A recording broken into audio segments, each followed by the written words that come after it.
পুঁজিবাদী যিটো অৰ্থ উৎপাদন ক্ষমতা, পুঁজিবাদী চিন্তা, সেই সকলোবিলাক ব্যৰ্থ, ভ্ৰান্ত আৰু ক্ষতিকৰ বুলি ইতিমধ্যে প্ৰমাণ কৰিছে। কিন্তু আইডিঅলজিকেলি মতাদৰ্শভাৱে কথাবিলাক গ্ৰহণ কৰি থকাৰ কাৰণে আমি এনেধৰণে ভাবিবলৈ লৈছোঁ এইবোৰৰ বিকল্প নাই, উপায় নাই, সহ্য কৰি যাব। কিছুমানে এনেধৰণে সাহিত্যৰ আছে যে এই জীৱন আৰু কষ্ট, ইয়াকে জীৱন সংগ্ৰাম নাম দিয়ে। যি জীৱন সংগ্ৰাম ঘানিত ঘূৰা বলদৰে সংগ্ৰাম, কষ্ট কষ্ট কষ্ট, আশা নাই, সপোন নাই। এইটো জীৱন নহয়, এইটো এটা বন্দী দশা।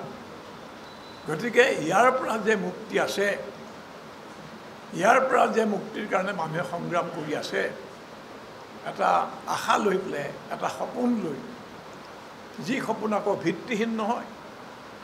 কাৰণ ইতিমধ্যে যিসকল মহাপুৰুষে মাৰ্কছ, এংগেলছ, লেনিন এইবিলাকে পথ প্ৰদৰ্শন কৰিছে, তেওঁলোকে দেখুৱাই কৈছে যে এইবিলাক মানে পুঁজিবাদৰ যিবোৰ ভুল হ'ব বুলি 100-200 বছৰ আগতে কৈছে, ধৰা পৰিছে। পুঁজিবাদী এনেকুৱা এটা বস্তু যে সংকটাপন্ন, যি কাম কৰিব খোজে কৰিব নোৱাৰে, সাধ্য নাই তাৰ। সি উৎপাদন বৃদ্ধি কৰিব, সকলোৰে হাতত উৎপাদন পইচা দিয়াৰ ক্ষমতা তাৰ নাই। বৰঞ্চ আজি সকলো পৃথিৱীৰ সকলো দেশতে এইটো সত্য প্ৰতিপন্ন হৈছে যে এমুঠি পুঁজিপতিৰ প্ৰতিপত্তিত সমাজৰ সকলো সম্পদৰ সিংহভাগ সিহঁতৰ হাতত জমা হৈছে।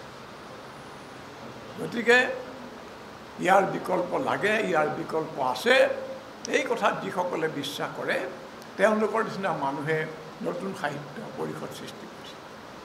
তেওঁলোক খাটি খোৱা মানুহৰ বন্ধু, সংগী আৰু তেওঁলোকৰ দুখ কষ্টৰ সময়ত তেওঁলোকৰ ওচৰত থিয় হোৱা মানুহ।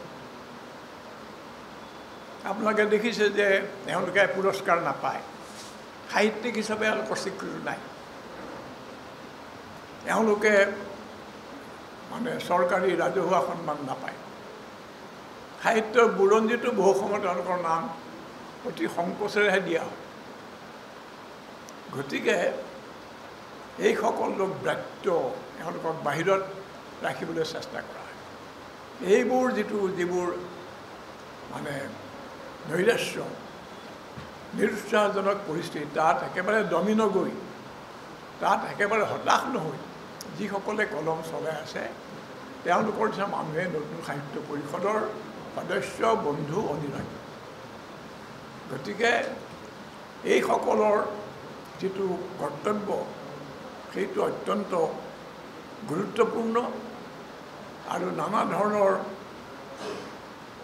মানে নেওচা খায়ো তেওঁলোকে একাণপতীয়াকৈ ইটো শিবিৰত যোগ নিদি এই শিবিৰতে থাকি সাহিত্যৰ চৰ্চা কৰি আছে।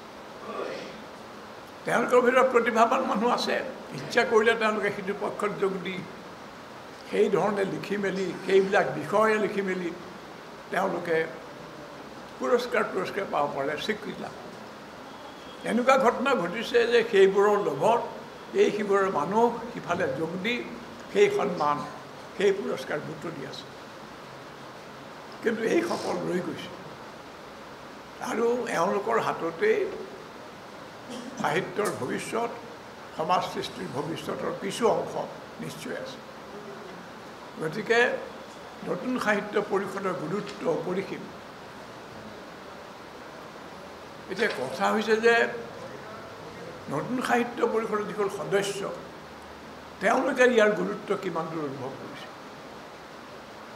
তেওঁলোক যে এটা যুগান্তৰৰ যাত্ৰী, তেওঁলোকে যে এটা মানসিক বিপ্লৱ, যি বাস্তৱিক বিপ্লৱৰ সহগামী, সেই মানসিক বিপ্লৱৰ তেওঁলোকে গুৰি ধৰোঁতা, এই কথা কিমান দূৰ পৰিপূৰ্ণ, কিমান উৎসাহেৰে, কিমান ত্যাগেৰে সেই কাম কৰি আছে, সেই কথাটো আমাৰ সদস্যসকলে নিজে বিবেচনা কৰি চাব, আত্মসমালোচনা কৰিব আৰু কিয় সিমান এটা প্ৰভাৱ বিস্তাৰ কৰিব পৰা নাই সেই বিষয়ে কেৱল শত্ৰুৰ গাত দোষ দিলেই নহ'ব, তেওঁলোকৰ দুখ দুৰ্বলতা নিজে নিৰ্মোহভাৱে পৰ্যালোচনা কৰি আগুৱাই যাব লাগিব গতিকে মই ভাবোঁ যে এওঁলোকৰ মাজতেই আশা আছে খালি এওঁলোকে নিজেই উপযুক্ত পথ উপযুক্ত পদ্ধতি চিনি লৈ তেওঁলোকে সাহিত্য চৰ্চা কৰিব লাগিব আৰু আমাৰ ধৰক যেতিয়া অসম কৃষকৰ সংগ্ৰামৰে একবাৰ তোলপাৰ লাগিছিল আপোনালোকে দেখা নাই হাজাৰ হাজাৰ কৃষক ৰাস্তালৈ ওলাই আহিছিল আজিৰ কৃষক নহয় আজিৰ কৃষক আন্দোলন দেখা যায় আহে ভাত খাবলৈ পায় অহা যোৱাৰ ভাড়াও কেতিয়াবা পায় বা কেতিয়াবা বাছত আহে আৰু তাৰ গুচি যায় দিনটো থকাৰ পিছত সেইসকল সংগ্ৰামে কেনেকৈ পুলিচৰ মাৰ খাইছিল মই নিজে দেখিছোঁ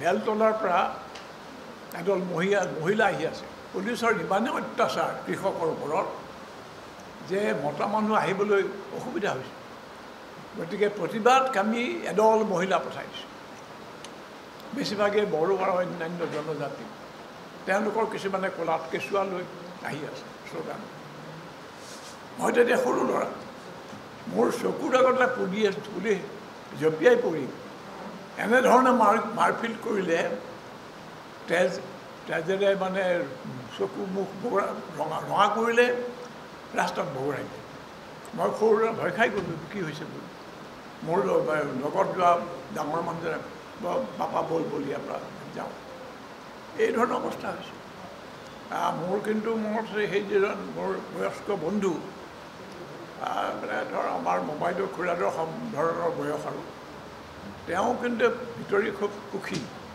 যে এই মানুহৰ ইমান পিটন দিয়া হৈছে গতিকে এইবোৰ আপোনাৰ সেইদিনৰ কথা আৰু তেতিয়া ধীৰেন দত্তই কেনেকুৱা কবিতা লিখিছিল উঠ খেতিয়ক নাঙল চলা লগাই দে ভাই গণ্ডগোল আকৌ ধৰক আপোনাৰ কাঠমিস্ত্ৰীৰ ঘৰ তাৰ নিচিনা মানে উজ্জীৱিত আৰু উদ্দীপক কবিতা অসমীয়াত মই বেছি পঢ়িবলৈ পোৱা নাই যিকোনো খবৰৰ বাবে যোগাযোগ কৰক 7099017330 লগতে 7099017110 নম্বৰত